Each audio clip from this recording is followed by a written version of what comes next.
POV, a YouTuber trying not to do something really f***ed up and then get exposed. I like it, to be honest. I'm for it. It's kind of my wheelhouse when this type of stuff happens. Charities are something that we take very seriously here at Oompaville Incorporated, okay? And when they are deprived of the funds that they are promised, I get mad. I see red!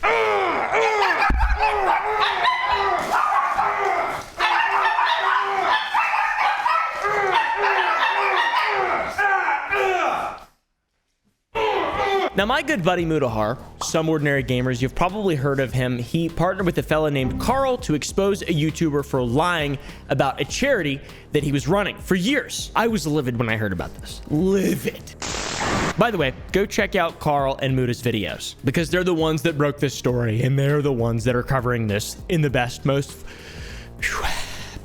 complete way. Gerard Khalil, the main man behind the YouTube channel TheCompletionist, was being dirt nasty with his charity obligations. Dirt nasty is not good. It sounds good, but it's not. He's got a popular gaming channel. He's known for his in-depth game reviews, and he has a significant following in the gaming community, guys.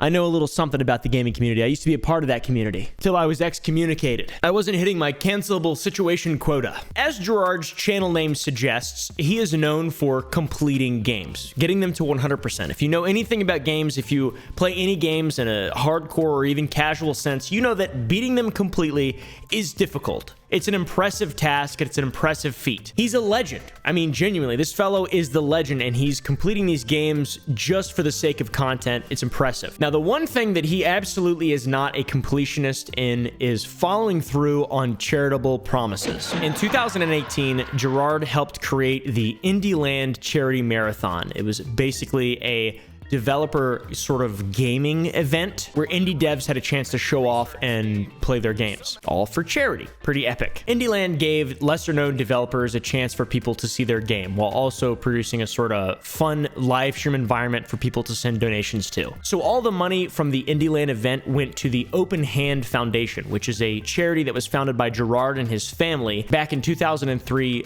because Gerard's mother, Karen, was diagnosed with frontotemporal dementia. The organization would become a nonprofit in 2014 after Gerard's mother passed away. Year by year, IndieLand generally raised around $100,000 from the generosity of the gaming community. Wow. They raised over $600,000 according to their website, which is incredible. I mean, that's insane. And gamers, I mean, Jacksepticeye, PewDiePie, Markiplier, they've all raised so much money, baffling amounts of money. So this is nothing new for someone in the gaming sphere to just kind of have everyone come together and do something great for a charitable cause. This is not new. This is awesome. Happens a lot. But this specific situation is kind of new.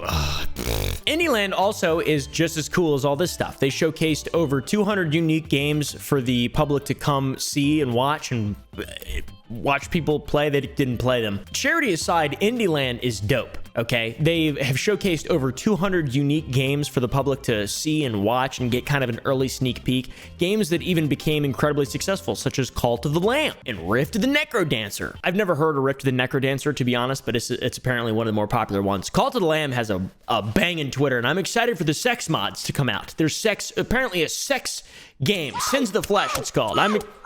They did a good job. And IndieLand has evolved over the years and has had a ton of different games, and it's just been cool. Some famous celebrities and YouTube influencers have also showed up on streams to show their support, from Oscar winner Jamie Lee Curtis to AEW wrestler Adam Cole. I don't know who that is, to be honest, but Jamie Lee Curtis is cool. All this money was being raised through IndieLand and going into the Open Hand Foundation, which was then in turn supporting the UCSF and a few other memory and aging centers that deal with dementia and that type of illness. This is all according to Gerard. This is where the kicker comes in.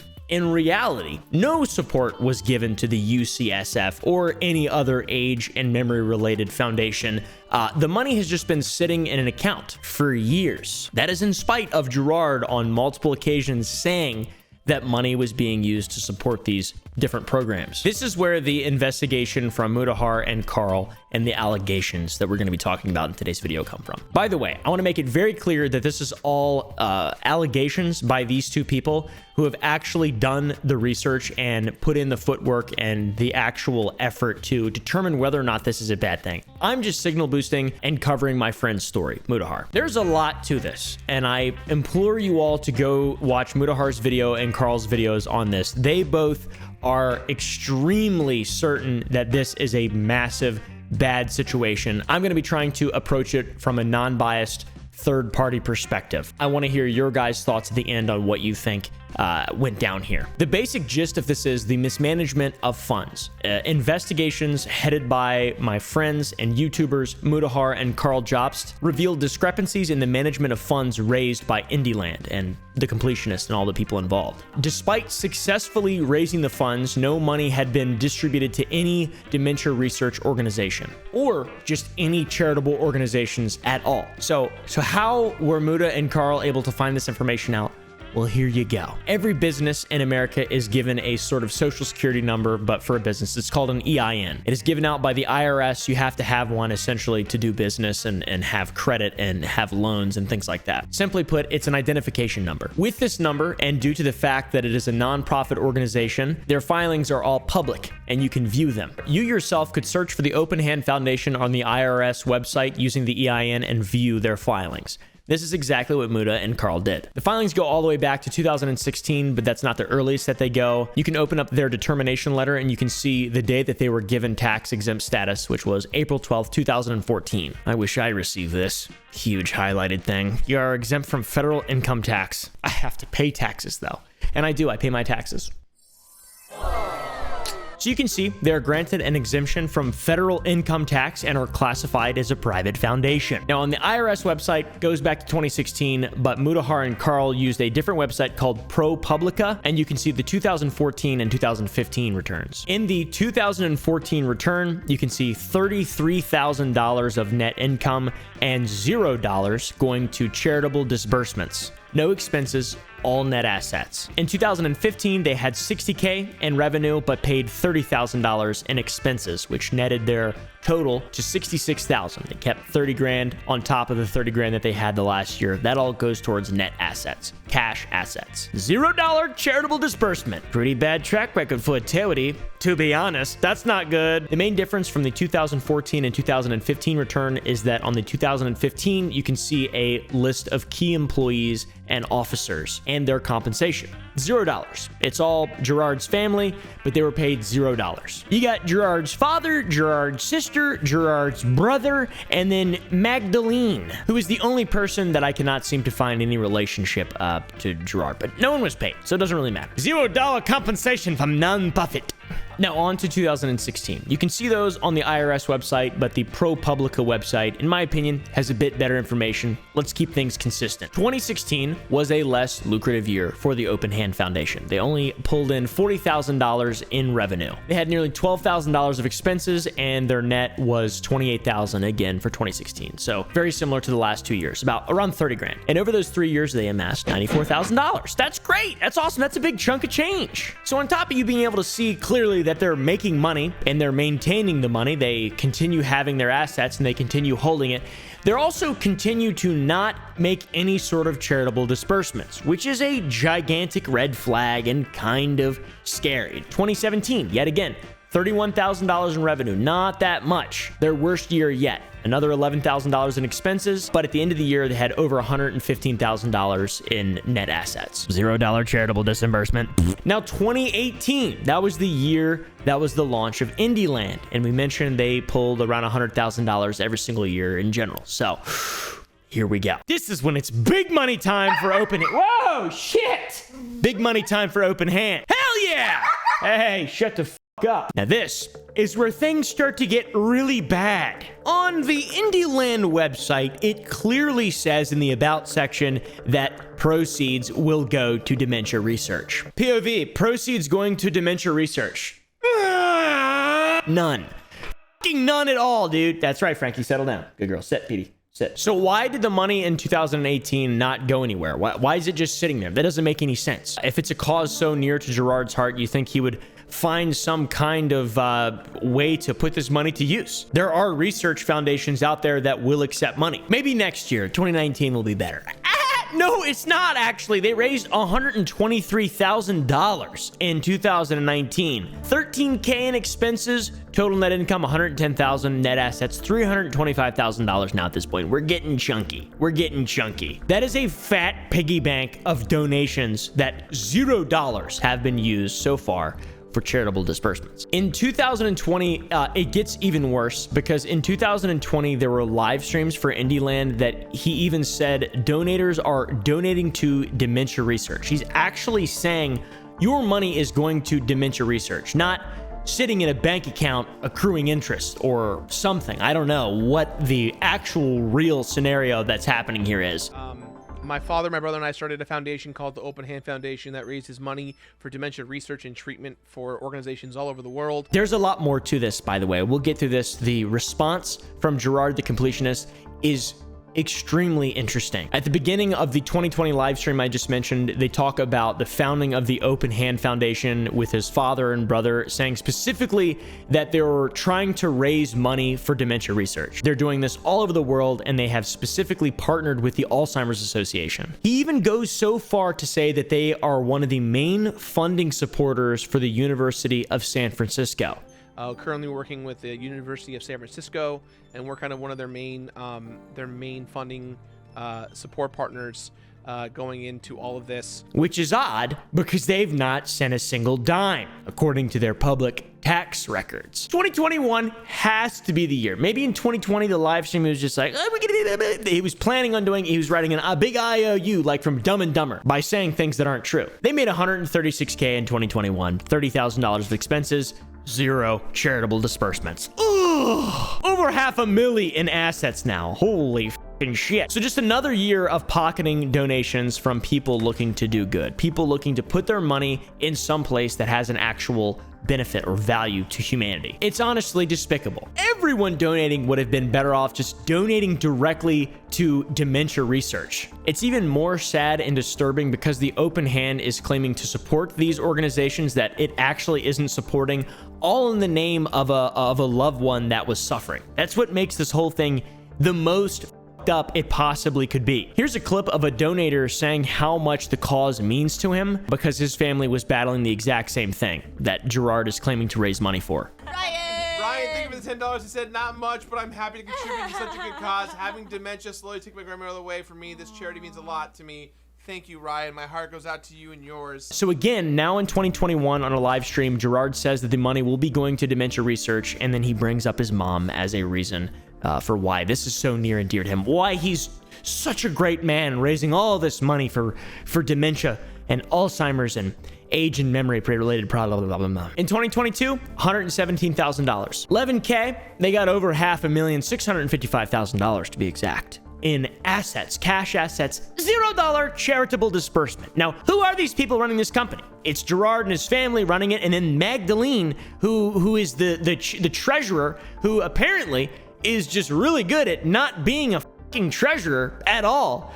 And what 11 grand? What are the expenses? $11,000? What is that? Maybe her job is to ensure that the treasury just grows and grows and grows. So like fucking Smaug from under the mountain. 2022, no change. You guys see that. All this time, Gerard is telling people that the money is being used and is going to research. You know, the money's being used to help people, which is why people fucking donated in the first place. What's sad is that none of this would have come out if it wasn't for Muda and Carl. They dug this shit up and then they confronted Gerard about it. They both made incredibly interesting entertaining videos, interesting, informative, and just true videos on something that a lot of people would have never known about, and a lot of people have been involved in, the people who donated, and they've just been completely misled. So Gerard has a response to all this. You have to imagine this is a shock moment when you see that your beloved charity based on your mom who is sick is being called out for essentially being a scam. or fraudulent, whatever word you want to use. It's not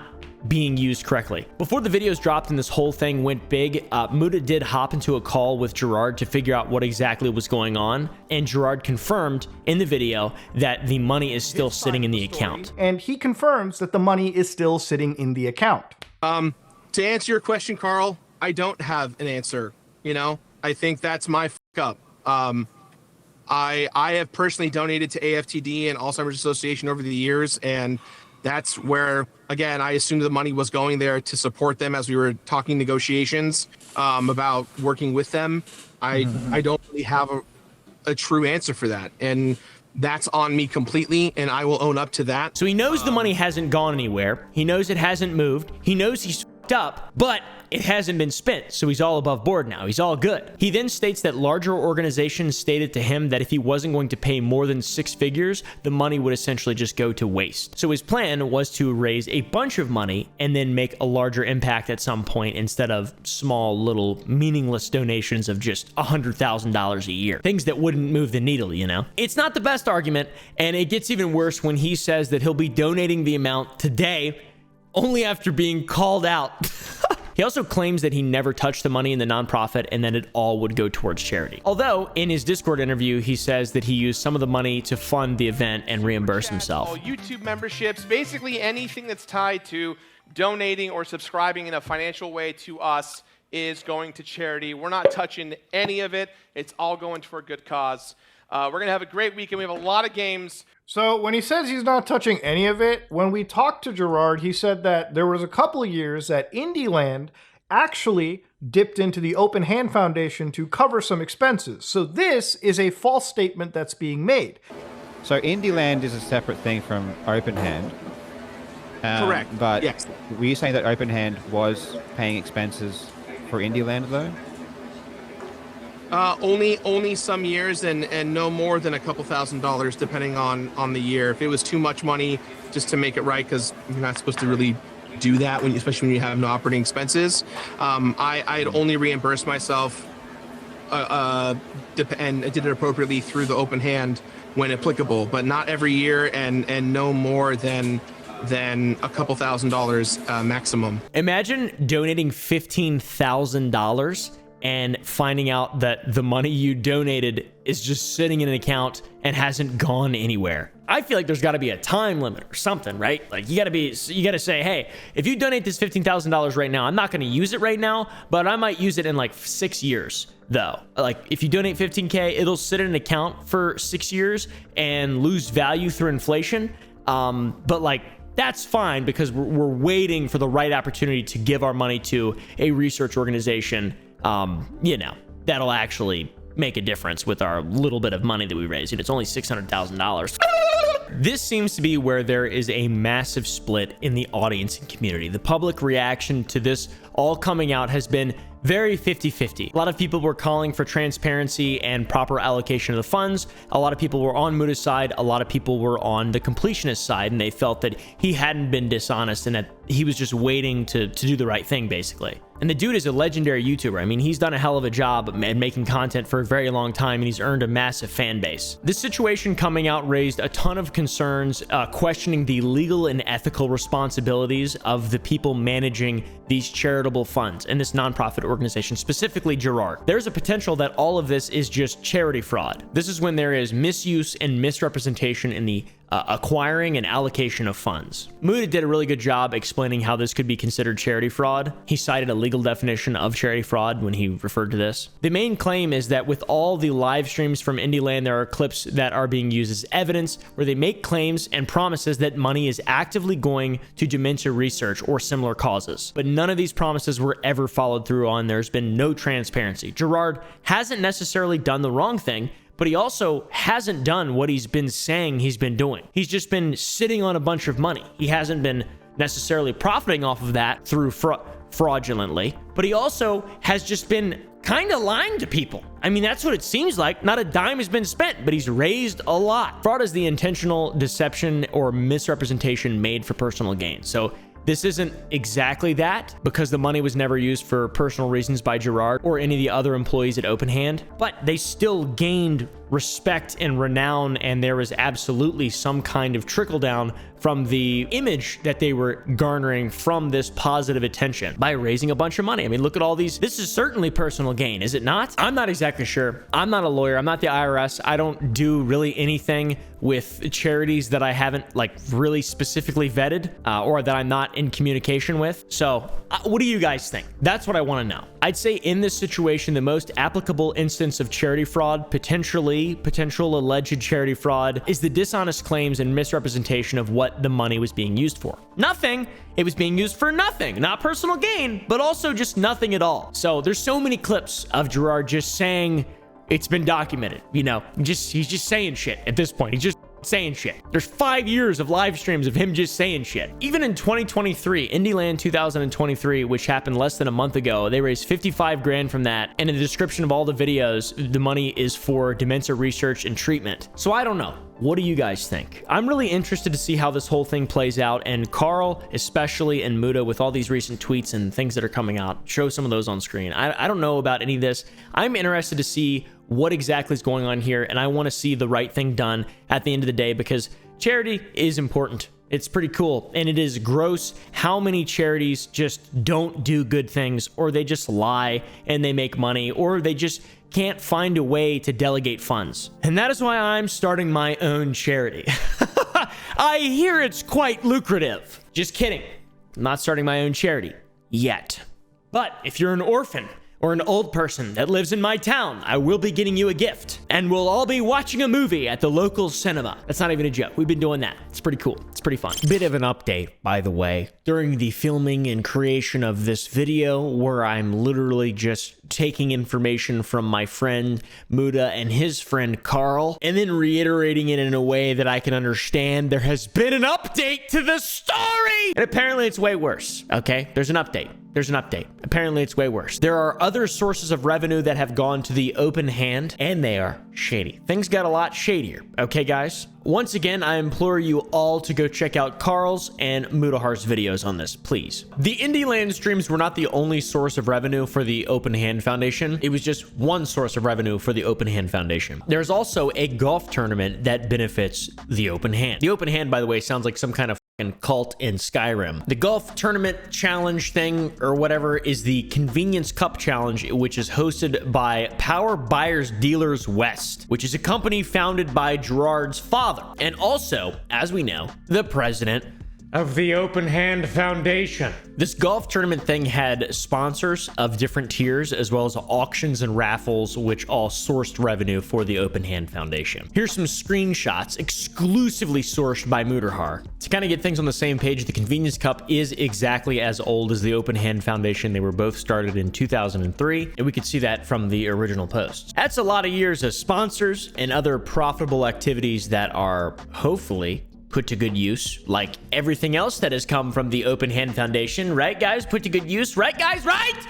Muda gives an excellent example here of just how much room there was for this person to misreport or misplace funds. Not specifically saying he did, obviously, but I'm just gonna go out and say it. The silence is deafening. One example for all of this is in 2019, the revenue for Open Hand was reported at $123,816. Approximately $109,000 of that was from IndieLand. Then there was a $10,000 donation from Jamie Lee Curtis's foundation, and that leaves $5,000 in charity revenue that we do not know the source of. So Mudahar looked towards the Convenience Cup Challenge to fill in the blanks, and he discovered around $50,000 in just one tier's worth of sponsorships, being the highest tier. This doesn't include the smaller tiers, which are more accessible to smaller brands and companies, and also the $750 that each player has to pay to even play. No auctions, raffles, nothing. So that's like $45,000 on the low end of unreported revenue, or at least that's what it looks like. A lot. It's pretty bad. Honestly, go check out Muda's video. This one is pretty damning, and this is just on the heels of Gerard saying to them and him that they hadn't touched the money, and it was still there when Carl and Muda confronted him. Again, it doesn't fucking matter. You guys are going to say what you're going to say, and I can't stop it. But the important thing is that all the money is still in the account. None of it's spent erroneously. It's all above board. Like it's not hiding in a Cayman account or anything like that. So all the money's there, but there's also a lot of money that just is nowhere to be seen. Another little funny thing that we just found out is apparently Gerard was put into a game that donated towards his charity, and he was a donation gatherer. Gerard the Constructionist. That's pretty ironic. At the end of the day, I'm sure Gerard's intention was never to deprive charities, but that is ultimately what the result has been, regardless of whether or not he wants to admit that or anyone wants to really admit that. I mean, there's over $500,000 that could be used for good that's just sitting there. So, not good. Is it lack of follow through, lack of care? I don't know. Is it difficult? Maybe we don't understand. There's no transparency. How are we supposed to know? Give me the money. I can do good with it. Just kidding. Do not give me any money ever. My house is covered in shit. I have to move out. Fuck.